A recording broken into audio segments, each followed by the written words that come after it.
like them to explain to us. Because kinakaltasan lahat kami, tayo, ng PhilHealth. Kayo ang may hawak habang namamatay ang mga tao, humihingi ng guarantee letter ang habang proseso. While you are floating in billions, hundreds of billions of cash. 600. So kindly give us the breakdown of the 600 billion, and if the difference between 600 and 489 is reserved, how do you determine what is reserved? What is the reserve definition of terms used for? What is a 489? And give us the breakdown, please. And in what bank is it deposited? What kind of a deposit is it? Is it a time deposit? How much is the interest? And where does the interest go? So what is the principal? What bank? Who's account officer in charge? Are these several banks? What is the, give us the details of the 600. Is it 600B? 600.1001? I mean, ano ba? Detalya po. The Filipino people need to know. And my second question would be, meron ba ni isang Pilipino na maaapektuhan dahil siniro?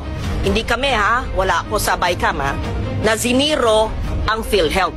At yung mga, pangatlong tanong, yung mga ospital at mga serbisyo na umaangal sa amin dahil kami ang nasa field na marami babayaran ang PhilHealth sa kanila, bakit nyo para naman kayong may rubber band sa mga pockets ninyo na may pera ayaw ilabas? Hindi nyo pera yan ha. Kayo'y empleyado ng gobyerno, parang tayong lahat ha. Babayaran nyo dapat in a timely manner lahat ng mga kinauutangan ninyo.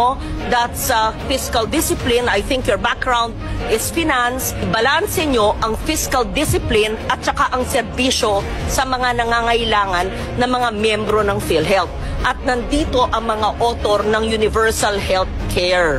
At dapat sa Universal Health Care, sa aking pag-iintindi, dahil ako rin ay isa sa mga author, ay point of care. Hindi na kailangan maglabas ng ID. Hindi na kailangan ng guarantee letter sa mayor, congressman, senator. Ay inaasikaso na sa pampublikong ospital. Inaasikaso na sa may MOA ang DOH. So lahat na. And just for the record, Mr. Chair, and the principal author and sponsor, Senator JV, and you would know that because you were my vice chair when I was finance. Even before the Universal Health Care was enacted into law, Senator JV, what did I do? What did we do? You were my vice chair for health. I covered, as chairman of finance, every Filipino, every indigent Filipino. Sec Mina Pangandaman knows this. She's now the DBM secretary. She was with me. Alam to ni Attorney Yoli Doblon. Where is she? She was the head of the LBRMO. Director Irene knows this. She was also the deputy staff of Attorney Doblon.